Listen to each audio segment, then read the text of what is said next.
오늘 여러분과 함께 말씀을 나누기 전에 이런 물음 하나를 마음에 품고 말씀을 묵상해 봤으면 좋겠습니다.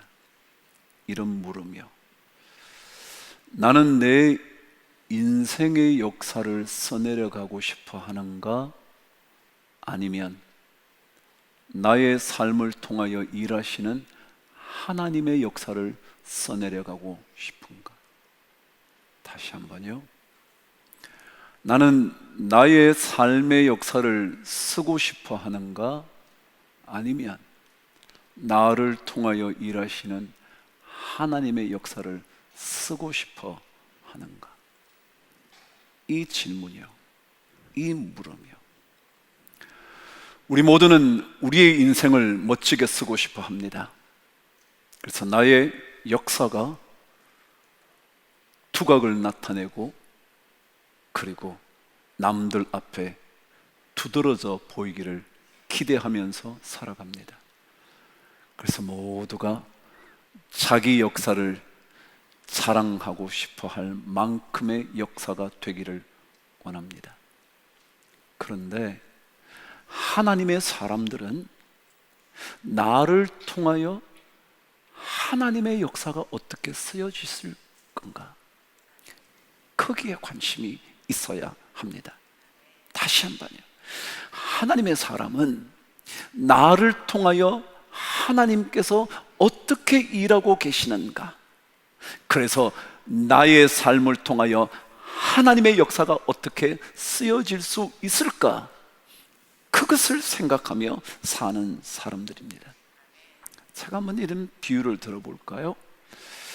제가 결혼하기 전에는요, 그리고 결혼하고 나서 아이가 없는 동안에는요, 여전히 나의 삶의 역사를 잘 써야겠다 싶었어요. 근데 막상 자녀를 낳고 자녀들이 성장하기 시작하자 제 마음 안에는 저의 인생의 역사보다 자녀들의 인생이 잘 쓰여졌으면 좋겠다는 마음이 생기더라고요. 여러분은 어떠신가요?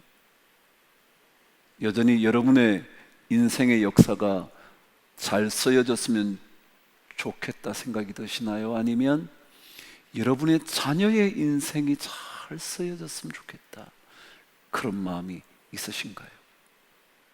적어도 부모가 되었다면 자신의 인생의 역사보다 이제는 자녀의 인생의 역사가 잘 쓰여졌으면 좋겠다 생각하게 됩니다. 이것이 정상적인 부모의 마음일 겁니다.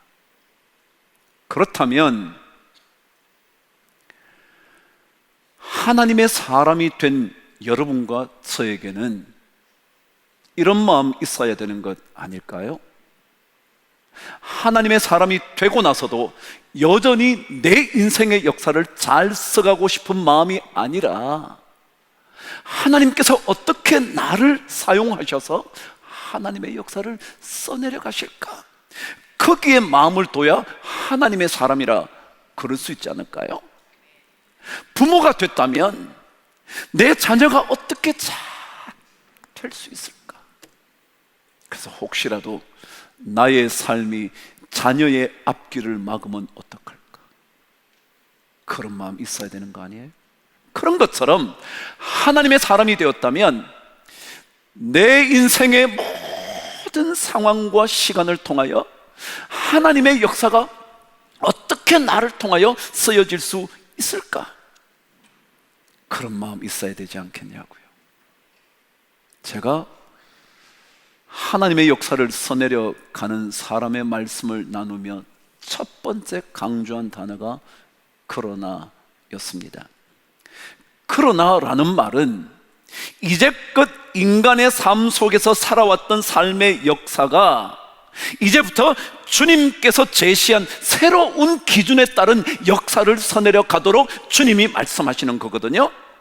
너희가 이제껏 이렇게 들어왔지만 그러나 나는 이렇게 너희들에게 말한다. 그러니 이 기준에 따라 인생의 역사를 써보면 어떻겠냐?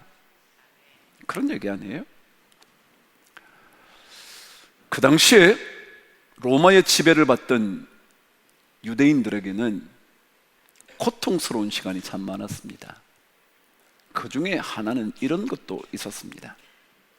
성경에도 주님께서 누가 너희로 억지로 오리를 가자 하면 어떻게 하래요? 십리를 가라, 그런 얘기가 나와요. 이것은 왜 등장했느냐 하면 그 당시 로마 군사들에게는 이러한 고난이 있었습니다. 어떤 고난이냐 하면 자신이 짐을 들고 가다가 유대인을 만나면 그 유대인에게 자신의 짐을 넘겨주면서 야, 이거 지고 나 위에서 오리 좀 가. 그럼 가야 되는 겁니다. 그래서 그 무거운 짐을 자기가 짊어지고 로마 병정을 위하여 오리를 걸어가는 겁니다. 2km를 걷는 겁니다. 한번 생각해 보시죠. 어느 날 하루의 고된 일과를 마치고 드디어 집이 눈앞에 보입니다. 아이, 오늘 힘들었네, 가서 좀 쉬어야지. 그러고 있는데 저기서 갑자기 로마 병정이 딱 나타나니 야, 너 일로 와봐, 일로 와봐, 일로 와봐. 그러고는 짐을 주면서 오리를 가자고 말하는 겁니다. 여러분 어떠세요? 가고 싶으세요? 안 가고 싶으세요? 안 가고 싶죠. 그래서 억지로, 그럼에도 불구하고 평사의 명령이고 그것이 법이었으니까 가야죠 뭐. 그래서 치고 가는 겁니다. 속으로 불평이 막 일어납니다.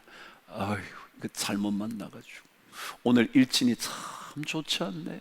그럼 가는 겁니다.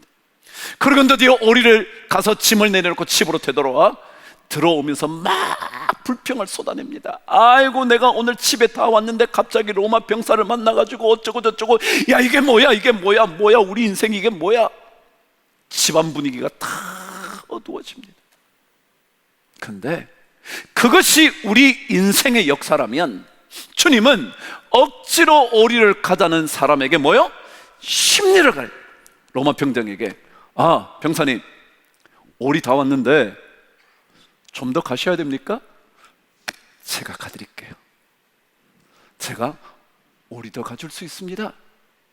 목적지가 어딘지 말씀해 주세요 라고 말하는 그것이 그리스도인의 삶이다. 주님께서 제시한 새로운 삶의 기준에 따라 우리의 삶의 역사를 써내려 간다, 그런 거거든요. 하나님의 사람은 세상의 역사대로 자신의 인생을 써내려가는 것이 아니라 하나님께서 제시해 주신, 그래서 하나님께서 나를 통하여 이루어 가시는 그 역사를 한번 써내려가 보는 것. 그래서 주님은 끊임없이 이렇게 했지만 그러나 오른뺨을 때리거든 왼뺨을, 속옷을 달라 하면 겉옷을, 이렇게 계속 하나님의 역사를 써가는 겁니다. 세상의 역사대로 말하면 내가 왜 가야 되는데 어림도 없죠. 그러나 하나님의 사람들은 하나님의 역사를 써나가는 겁니다. 그래서 이런 질문이 우리에게 있어야 합니다. 나는 진짜 내 역사를 쓰려고 하는가, 아니면 하나님의 역사를 쓰려고 하는가? My history를 쓰려고 하는가, 아니면 His story를 쓰려고 하는가? 누군가의 말대로 history라는 역사라는 단어는 그분의 역사, His story를 합쳐서 history라 그런다, 그러기도 하잖아요. 우리는 그분의 역사를 어떻게 하면 써볼까? 이게 예수 믿는 그리스도인의 삶이거든요. 그렇다면 오늘 말씀 마지막 묵상을 통해서 하나님의 역사는 누가 써내려갈 수 있나? 우리 첫 번째, 그러나라고 말할 수 있는 사람. 두 번째, 하나님을 두려워할 줄 아는 사람. 그것 때문에, 하나님이 두렵기 때문에 나머지 모든 것들은 두려워하지 않을 수 있는 용기의 사람. 그것만이 아니라 살려내는 사람. 어떻게 해서든지 가정을 살리고 교회를 살리고 자녀를 살리고 부모를 살리는 그런 사람. 모이기만 하면 불평과 원망을 쏟아내면서 무너뜨리려고 하는 것이 아니라, 저는 우리 장로님들이나 권사님들이 기도하는 거 보면 진짜 예수 믿는 사람 다르지. 이러면 보통 예수 믿는 사람 아니고 누가 나라를 위해서 기도하냐고요. 그냥 나라를 위해서 소리는 지르지만 뭘 이런 나라가 있냐고 그런 얘기는 하지만 진짜 나라를 위해서 기도하는 사람이 어디 있냐고요, 여러분. 이게 예수 믿는 사람의 삶이거든요. 이게 다른 삶이라고요. 그래서 어떻게 해서 살리는 거예요. 그런 사람들이 하나님의 역사를 써내려 간다는데, 오늘 성경 마지막 역사를 하나님의 뜻대로 써내려가는 사람은 어떤 사람인가? 마지막 묵상 한번 해볼게요. 그럼 오늘 15절부터 22절까지 읽으셨는데, 여기에서 가장 많이 나오는, 반복해서 나오는 단어 하나가 있었어요. 여러분은 흘려 읽으셨겠지만 제가 한번 다시 읽어드릴 테니까 무슨 단어가 반복되었는지 한번 보세요. 15절입니다.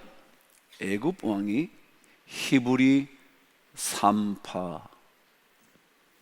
17절 그러나 산파들이.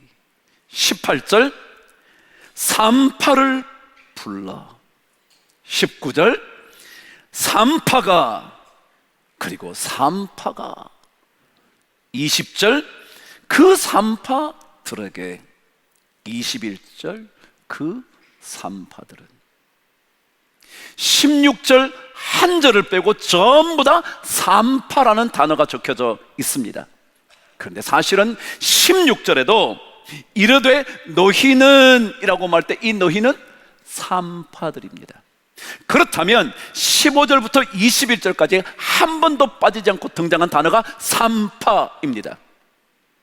저는 이 단어를 읽는데 이런 생각이 딱 든 겁니다.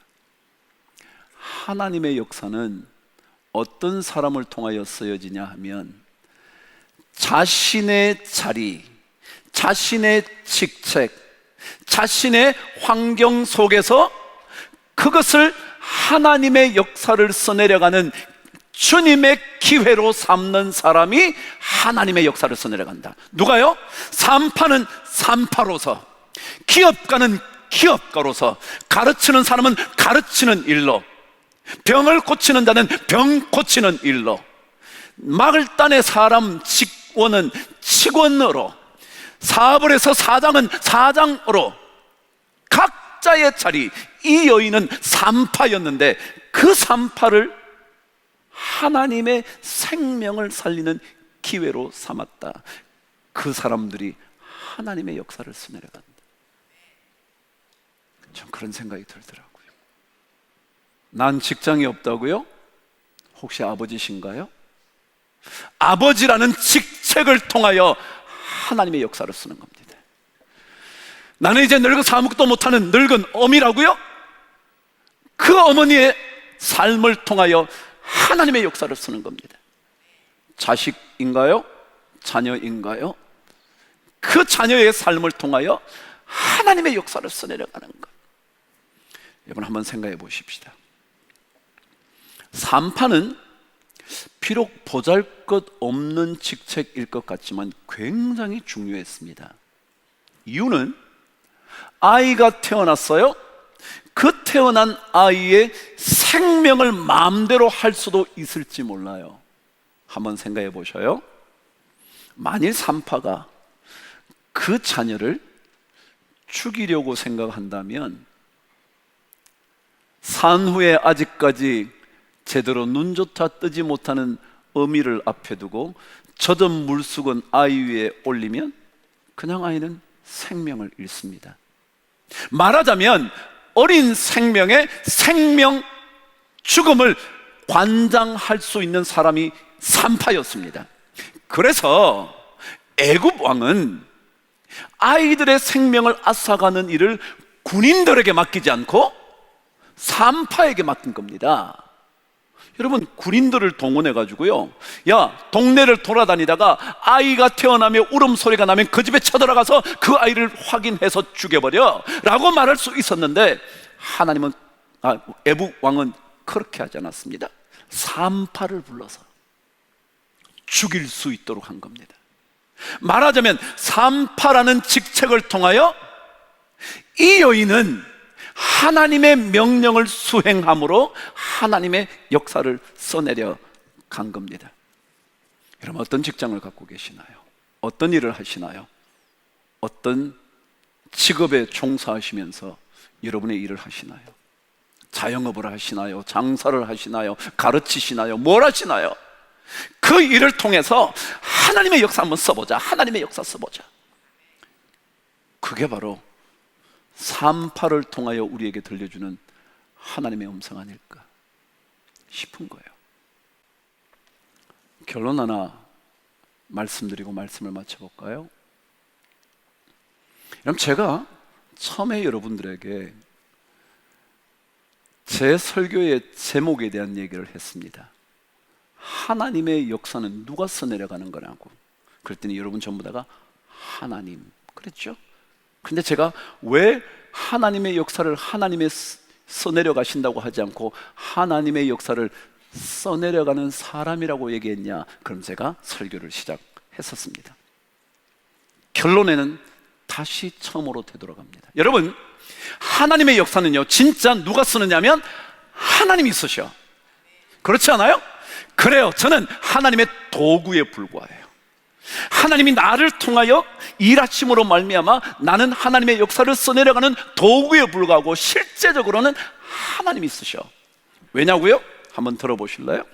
자, 여러분, 히브리 산파는 십브라와 부하밖에 없었을까요? 아니면 다른 많은 산파들도 있었을까요? 그럼 그 많은 산파들 중에 어쩌다가 이 십브라와 부하는 하나님이 두려워서 애굽 왕의 명령을 어겼어요. 근데 이 두 사람의 손에서 살아난 사람 중에 한 사람이 누구예요? 모세예요. 우연일까요? 그러면 사람들 우연히 그 사람에게 그 아이 왔다는 거죠. 그런데 한번 생각해 보세요. 여러분, 십브라와 부하는 그 중에 아이 중 하나가 모세인 줄 알았어요? 몰랐어요? 몰랐어요. 여러분, 말하자면 우리 인생에는요, 우연을 가장한 하나님의 필연이 있어요. 그 필연에 이 부하와 십브라가 쓰임받은 거예요. 그렇게 보면 하나님의 역사는요, 누가 쓰느냐면 하나님이 쓰시는 거예요. 내가 쓰는 게 아니에요. 내가 이 아이를 살림으로 인하여 모세가 태어나고 모세가 살아나고 모세가 이스라엘 백성을 건져내는 게 아니에요. 나는 어쩌다가 하나님이 두려워서 그 아이를 살렸는데 그 중에 모세가 있었고 그 모세가 이스라엘 백성을 애굽 땅에서 건져내어 출애굽의 역사를 써내려간 거죠. 그러니까 하나님이 쓰시는 거거든요. 히브리 산파도 하나님의 역사를 써내려간 사람이라 말할 수 있고, 여러분도 저도 만일 그러나의 신앙을 가지고 하나님을 두려워하면서 감히 하나님의 명령을 어길 수가 없어서 애굽 왕의 명령도 두렵지 않았던 용기의 사람이 되면, 그럼 우리도 하나님의 역사를 써내려 가겠지만 결국은 누가 하는 거냐면 하나님이 하시는 거다. 그러니 우리는 또다시 주님 바라보는 거거든요. 하나님, 나를 통하여 하나님의 역사 써주세요. 하나님, 제 자녀의 인생을 통하여 하나님의 멋진 출애굽의 역사 한번 써주세요. 그러는 거거든요. 드디어 하나님의 명령을 따라 남자 아기들을 살린 히브리 산파 두 사람들의 이야기는 결론으로 이렇게 끝납니다. 하나님께서 그 히브리 산파들에게 은혜를 베푸셨고, 그것만이 아니라 그 집안들을 흥왕하게 하신지라 그랬어요. 여러분, 하나님의 역사를 써내려가면 은혜를 경험하면서 흥왕케 되는 역사를 경험합니다. 근데요, 참 놀라운 것은 흥왕하게 하신지라 라고 말씀하신 흥왕이라는 단어의 의미가 뭐냐면요, 우리는 그냥 이렇게 생각하죠. 사업이 잘 되고 뭐 자식도 막 좋은 직장 가고 뭐 했더니 막 그냥 무조건 되는 일이 막 벅벅 쏟아지고 막 이런 걸 흥왕이라고 그러잖아요. 근데요, 히브리 원어의 이 흥왕이라는 단어는 이런 뜻입니다. 일하신다, 이루신다, 일하셔서 마무리하신다 라는 뜻입니다. 그러니까 흥왕이 우리가 생각하는 대로 내가 뭐 잘 되고 건강해지고 막 이런 건 물론이지만 그 뜻의 깊은 의미는 뭐냐면 하나님께서 이루신다는 거예요. 하나님이 일하신다는 거예요. 하나님은 이 암울한 시기에, 암흑의 시기에, 모든 아이들이 죽어가는 그 시기에도 뭐 하신다고요? 일하고 계신다. 일하고 계신다. 우리 다 예수 믿잖아요. 예수 믿어. 예수 믿으면서 이런 일도 하고 저런 일도 해요. 노래도 하고 춤도 추고 뭐도 하고 다 하지만요, 근데 그 모든 것을 통하여 하나님을 드러내는, 하나님의 역사를 써내려가는 그런 기회로 삼기만 한다면 하나님은 여러분과 저를 위하여 일하기 시작하는 거예요. 나는 세상의 어떤 것들을 쫓아가지 않아. 나는 영원의 것을, 영원한 것을, 나는 무언가 내게 이루어지지 않아도 괜찮아. 믿음으로 그 길 걸어가. 안 되면 그만이지 뭐. 아니면 말아. 그게 우리 예수 믿는 사람의 써내려가는 역사일 거예요. 오늘 우리 명절 때 여러분 잘 오셨어요. 저는 여러분과 제 안에 이런 물음, 내가 진짜 내 역사는 잘 쓰고 싶은데 하나님께서 나를 통하여 쓰시고 싶은 역사는 별로 관심이 없는 것은 아닌가, 이 물음 간직하면서 명절도 기쁘게 감사하게 잘 보내시길 축복합니다. 기도하겠습니다. 하나님 아버지, 주님을 신뢰하며 나아가 주님의 역사를 써내려가기로 작정만 하면 은혜를 베푸시고 흥왕케 하시는 놀라운 복을 주실 줄 믿습니다. 그런 복 우리 모두가 받게 하시고 그런 은혜 우리 모두가 누리게 하여 주셔서 그 백성이 번성하고 매우 강해졌던 것처럼 우리도 그렇게 되게 하여 주옵소서. 예수님 이름으로 기도합니다. 아멘.